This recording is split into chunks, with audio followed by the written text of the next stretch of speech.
Hi, I'm Keith Knight. I'm assistant manager at Cirencester Town, Cheltenham Town legend and Sheridan Cricket Club legend. Steve Cleal, manager of Bishop's Cleeve FC. Next thing you know, you're John reading Brough, on the Monday. There's always town manager. Alex Sykes, Shortwood United manager. Yeah, Collicutt, Evesham United manager. Right, we're going 90 minutes now. So the last serious one before we have a couple of fun ones. But handball has been spoken about a lot recently, especially by Alan Shearer, about what is a handball, because a lot of people are confused by what actually should be given, what shouldn't. How do you think it should actually be? Personally, if it touches your hand, it's free. There's no black and white, and it's there. There's no grey Touching your area. hand, it's a penalty in the box. It's a free kick. It should be exactly as John said. If it is that, it's a bit like hockey. But it's, Yeah. you know, Yeah, if yeah, your foot, yeah. no matter if it's accidental or not, it's, And then it's a free there's no big Yeah. issues. No, is it intent? Did he mean it? Didn't It's it? Didn't handball. she? It's his hand. You know, It's Fellaini- not the goalkeeper. The Fellaini one the other week Don't was interesting, wasn't it? And that's not. But then we all know, everybody knows then, oh, it's yeah, all right, because actually, Exactly. the amount of times we'll moan and groan probably about a poor decision where we think it wasn't or was or wasn't. And that's down to referee's decision. Yeah. And some say yes and some say Yeah. no. So it's got to be, if it touches his hand, then there's It's- continuity. For it's the referees free as well, kick. they know. You know, Yeah. it's easy. Everyone It's agree easy. with that? Everyone I think agree the with bigger one at the minute would be the shirt pulling that goes on from free kicks and from corners. You know, the lad Smalling got brought up, didn't he? But he's been doing it all season. they all do. They are, You yeah. watch Italian or Yeah. they don't even watch the ball. No. And But if I'm being totally honest, I never used to. Well, I noticed that. All day. we can hear all this. It's You like, did, Colin, didn't you? it's like when the defender's shepherding the ball out for a goal kick Yeah. and the centre forward's desperately trying to get round him and he's pushing him off the ball. And anyone It's a else on the free pitch, kick it's a free anywhere kick. else, yeah.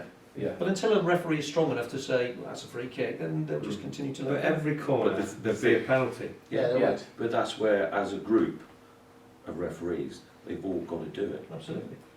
But then I think the spectacle goes because there'd be 5 penalties a game and then won't But, be. yeah, but I It think would the, be the non-stop players would stuff. react, they would stop You'd it. have to, wouldn't you? You'd have to stop. Simple as that. But I don't think they'll So ever why have do you that tell whole me- game where they'll Why do it. do you tell your players to go out pulling shit? I know I don't. I tell them to mark a player. Mark tight. But then we'll Yeah. be like, then we'll turn into a different game. We will be like netball, where it is literally any contact, you get blown up. And you'll stand there because you're the one who's been blown up, and that's things will. I think people pull shirts when they've been done on the quick one, and but I think if you defend properly and get your body in the way and block It's a physical contact game. and use your strength over your opposition and be in the right position, that's the difference. But I think actually pulling shirts, Yeah. I think that. John used to pull a lot of shirts. Did any of you consider taking refereeing? No. No. Never. No. And both my, for his sins, my old man, he refereed in Hereford, and Mum was the first one in Staffordshire, I think, and in Hereford. And having seen what they went through, I wasn't no, yeah. Going home telling them I had a yellow card at the age of 15 was tough work. You know, you realise how tough it is. You really do. I Can I borrow £8? I think nowadays, I think if we could, it's a profession it'd now, be isn't great it? because actually it's the ones who know the game and have played the game. You look for those things, possibly look for those things more. And I think it's a thankless task sometimes. It really is, I go especially back when you a got few us years screaming ago. and shouting. I played with a lad at Trowbridge and he did come and play for Gloucester and Cheltenham, and one of the most physical centre forwards I've ever come across, a fellow called Bernie Wright. Now he turned and became a referee. Now anybody that saw Bernie play, you just wouldn't believe it, because you know he was old school. He'd be smoking a fag at 5 to 3 before a game, you know, and he'd go out and he was what he was, and I think he was the first player ever to get transferred for 100,000. I think he went from Walsall to Everton, and I think you may have come I across remember him. Yeah, he played at Cheltenham, Scrapyard He Association. was lad at Western like he did, didn't he? Right, Right back. and then he went to Gloucester, or he went the other way around, didn't he? Sam Allison's doing it. There's Aaron Davis. there's a guy at Mansfield, Tony Loma. Yeah, yeah. Tony, Yeah, he did it. he tried it. Tried He it. got to a level. And he said, this is not for me because he didn't have. I'm not saying you should get thrown into the Premiership, but there should be fast track, if you want to call it that. Yeah. That if he's good enough, of course, but there Because they should do have an be. amount of games, don't they? I think. So it's they have to get through a certain amount of games. But he do that, yeah. struggled and he didn't do it. Would you want a referee with you watching you referee? The amount of abuse that we. That's would my next want a question. referee. That's the best question, and I like that. I wouldn't want a referee with me on the side, because I just give them all sorts. On that subject, none of you are, I'd say, a shy character, so which one do you think's the worst on the touchline for getting in the referee's ear? I Who's talk the biggest Broughy pest well. on the touchline? He's definitely sat next to me. I disagree with that. I disagree with that. I don't. I'm tougher on my players than the referee, because I know they've got to do better, because we've worked on things in training. The referee, he's made his mind up. Yeah, we all have a moan and groan, but I'm not one for going on at the ref. If the ref made the wrong decision, he's made the wrong decision. I'm very vocal, which we all know, but I'm more geared to, I can't do anything about the referee, I can do something about my players, and that's where I disagree with you there. It's the controlling the controllables. Like John said, you can't govern for what the referee's going to do. I'd like to think I'd appeal for things just like I did when I was a player. I'd appeal for absolutely everything until I'm blue in the face. But I would have a conversation with the referee and try and still make it polite. That's the only things that I try, because I'd expect the same of my players. Yeah. So from a role model behaviour perspective, I'm not trying to get in his face. I'm actually going to ask the You are question. very polite when you speak to Well, them. in a management I've seen it. perspective, you can do it, because that's Yeah. your job is to ask that question. Yeah. Get your players together, because if they're chatting to the referee, unlike some of us, because we could do it when we were players, you could actually have that conversation and still produce. Yeah. Whereas actually, I'm finding if my lads are actually on the referee's back, they're not producing what they should be producing, and that goes to life skills. I suppose when you're a bit older, as older pros, we probably did more of that because we knew we could do it and get away with it. Yeah. But I think it's always about being polite, because you're not going to get anything out of them if you do chuck the lot at them. And unfortunately, at our level, they're on that. I think Not it's- fast track, but they're on that level where there's so many assessors. It's ridiculous. I think It's standards- tiny rules. Two standing in Very, a very- dugout when you've got a couple of staff. Very That poor. breaks me. Just The little standard. things break you. I agree. Refereeing standard at our level is very poor.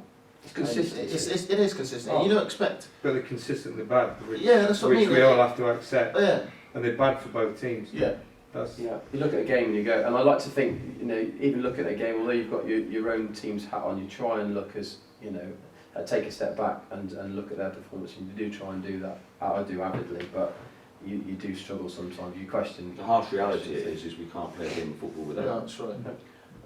But the thing that I found over the years, in the early years when I got into management, I got sent off 2 or 3 times. For what reason I can't remember, but I did. But I like to think I've mellowed a little bit. But, and I've had a few conversations after games with them, or even at half time. And the thing that I just cannot understand at any level of football, and probably more so at our standard, is they should be working as a team. Now, just because you're the referee doesn't give you the divine right that you're going to see everything, because you're not. And I've had many a conversation with a linesman where a linesman has seen, like we just said, a handball or somebody kicked out, and one of the worst is when somebody's thrown a punch. The referee hasn't seen it, the linesman's seen it, and the linesman will put his flag up. Over he comes, the lad gets shown a straight red. But you go and see a handball, and I said, have you just seen that? Why haven't you got your flag up? And they don't want to know. Yeah. They don't. They put all that responsibility on the person in the middle. Yet if you go and throw a punch, you've seen that quick enough. And as I said, it's this of the 3 of them working together, which is not easy. Yeah. And But that comes from being part-time, I think, in the Premier League, and the same 3 guys. yeah, the work trouble week in, now. week But out. Yeah. you look at you think the referee we're talking about is bad. The 2 linesmen, the 2 officials are below him. Yeah, They probably don't feel that they can make a decision Yeah. because they don't feel capable of doing it. They can assist and do the flag and the basic stuff, like Yeah. the punch, which is everyone. But decisions that they might be, hold on, you've made that decision. Yeah. They don't make the decision. And their fitness levels are woeful as well. And We had a fantastic one on Saturday.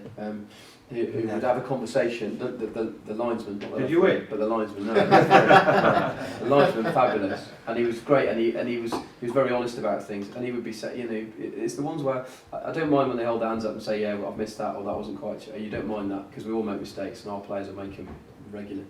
But the fact is, the way they work together, like we've said, that I don't think that happens. I think the onus is on that man in the middle, like Paul said, and actually they're not given the tools then to overrule or to actually But they assist do- and do their job. they do all come from the similar area and they try and come in the same car to save money for the clubs, etc. And there's a chance that they will work together 3, 4, 5 times. So, but I just think it's referees, the main man, the ones on the side. We could do it. You can get a fan to do an equally good job. And so, like John said, do they want to do it? Do they want to step up? They're probably doing the linesman because actually that'll do me. It's about like our players. They're alright. They'll go and play at a local level because that's easy. For me, unless they're a young lad learning, if it's a 45, 50-year-old guy on running the line, he's just content to be running the line, doing that, enjoying being part of a team, but actually it's not me. They're looking at the ref. Right, Whereas if there's a 17, 18-year-old coming through, you think, okay, fair enough. He wants to progress and maybe become a ref, then become a Premier ref, obviously, if he can. But a lot of these, like you said, the fitness levels, that's because they're 45, 50-year-olds who don't do anything. They go up and down the line a few times, put the flag up. But they're the ones that make the contentious issues most of the time, aren't they? Decisions. But in recruitment, what's driving them? What's driving you to go and be a local linesman? What's driving you to tell you what, I'll go out on Saturday, get shouted at a bit by fans or players or managers or whatever. It's a difficult one, isn't it? Very.